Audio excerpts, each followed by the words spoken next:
Shalom, perkenalkan nama saya Inisiatif Saluhu, NIM 0552600114. Izin menjawab pertanyaan yang diberikan oleh Pak dosen. Ada 4 soal. Soal yang nomor 1, jelaskan perbedaan antara proses adopsi dan proses diffusi inovasi pertanian. Berikan contoh masing-masing. Soal yang kedua, seorang penyuluh diharapkan dapat membantu untuk mempercepat proses difusi inovasi. Terkait dengan hal ini, upaya-upaya apa yang dapat dilakukan penyuluh? Soal yang ketiga, salah satu jenis pendekatan penyuluhan adalah penyuluhan partisipatif.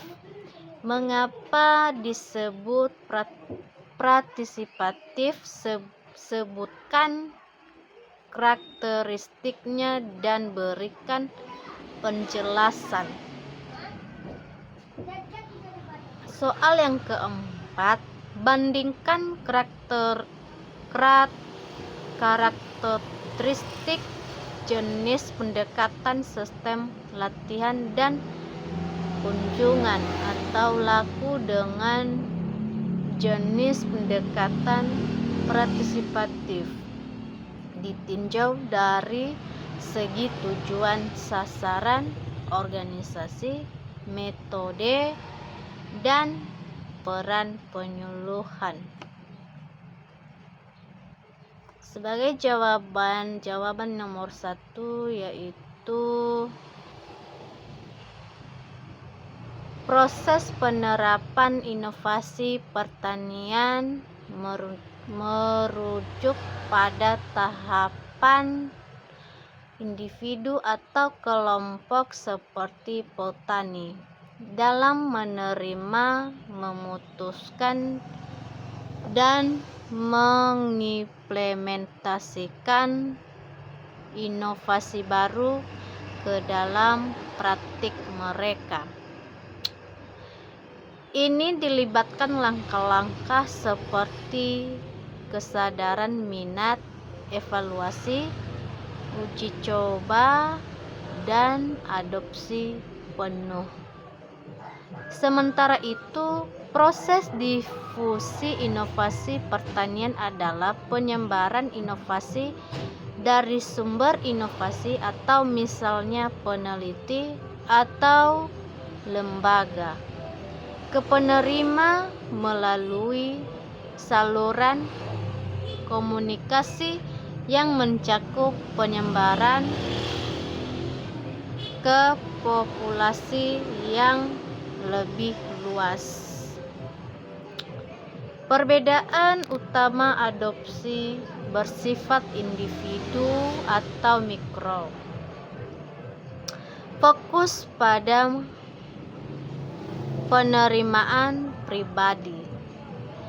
Sedangkan difusi bersifat makro, fokus pada penyebaran sosial. Adopsi adalah bagian dari difusi, di mana difusi memfasilitas adopsi oleh banyak orang. Contoh penyerapan seorang petani di desa memutuskan untuk mengadopsi varietas jagung tahan hama adalah melihat manfaatnya melalui uji coba pribadi. Contoh difusi inovasi pupuk organik menyebar dari pusat penelitian ke ribuan petani melalui penyuluh lapangan, media massa, dan jaringan petani, sehingga diterima oleh komunitas yang lebih luas. Jawaban yang kedua,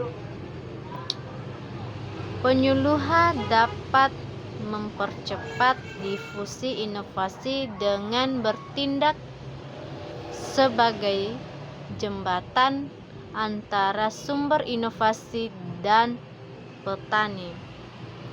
Upaya-upaya yang dapat dilakukan meliputi edukasi dan sosialisasi, menyampaikan informasi inovasi melalui pertemuan kelompok atau seminar untuk meningkatkan kesadaran petani. Demonstrasi lapangan, melakukan uji coba inovasi di lahan petani untuk menunjukkan manfaat langsung, seperti intensitasi varietas tanaman baru, kunjungan rumah tangga, mengunjungi individu petani untuk memberikan nasihat pribadi dan melibatkan adopsi. Pelatihan dan lokakannya, mengadakan sesi latihan tentang penerapan inovasi seperti teknik irigasi hemat air, penggunaan media komunikasi, memanfaatkan media sosial, radio atau brosur untuk menyebarkan informasi ke lebih banyak orang. Kolaborasi dengan pemangku kepentingan, bermitra dengan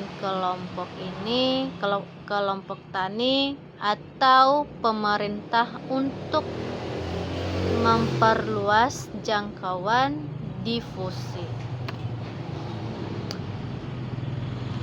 Evaluasi dan umpan baik, memantau dampak inovasi dan penyesuaian pendekatan berdasarkan umpan balik petani untuk mendorong adopsi lebih cepat. Upaya didasarkan pada teori difusi. Kongres atau 1962 yang menekankan peran komunikasi interpersonal dalam mempercepat penyebaran inovasi. 3. Penyuluhan, alasan, karakteristik, dan penjelasan penyuluhan partisipatif disebut partisipatif karena melibatkan partisipatif aktif petani sebagai subjek utama dalam penerima pasif. Pendekatan ini tekanan keterlibatan petani dalam memahami masalah, perencanaan, implementasi, dan evaluasi solusi sehingga inovasi lebih sesuai dengan konteks lokal. Jawaban yang ketiga, karakteristik utama dan penjelasannya.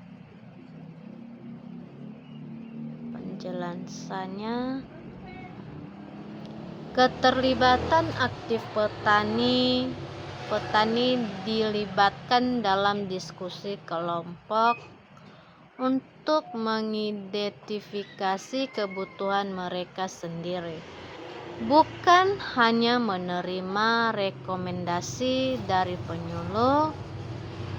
Ini meningkatkan kepemilikan, dan keberlangsungan inovasi. Karena solusi berasal dari pengalaman petani, pendekatan proses dilalui dari mana petani menyumbangkan ide dan pengetahuan lokal berada dari pendekatan top one. Hal ini memungkinkan inovasi disesuaikan dengan kondisi spesifik seperti tanah atau iklan setempat.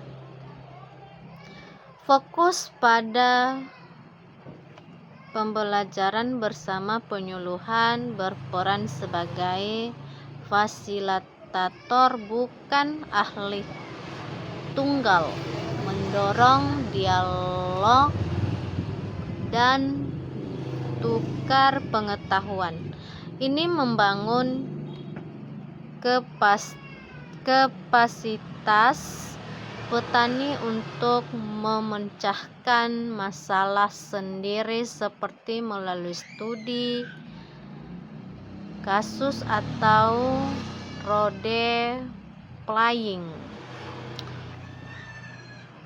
Orientasi pada kelompok, aktivitas yang dilakukan dalam kelompok kecil atau komunitas memfasilitas kolaborasi dan dukungan sosial. Inovasi melalui jaringan sosial petani, evaluasi partisipatif petani terlibat dalam menilai hasil, memastikan inovasi efektif dan dapat disesuaikan. Pendekatan ini didukung oleh teori pembangunan partisipatif Fourier oleh teori pembangunan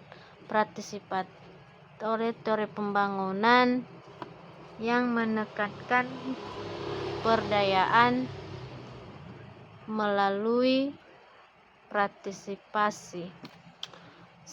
Jawaban yang keempat, perbandingan sistem latihan dan kunjungan laku oleh pendekatan partisipatif.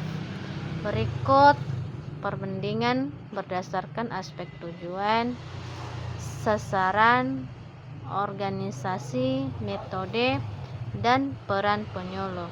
Laku adalah pendekatan top what yang dikembangkan oleh FAO pada tahun 1970-an. Fokus pada transfer teknologi, sedangkan partisipatif adalah bottom up, tekanan terlibatan petani. Baik, terima kasih. Demikian jawaban saya yang telah diberikan oleh Pak Dosen. Mohon dimaklumin jika ada kesalahan untuk penyampaian jawaban dan soalnya. Terima kasih.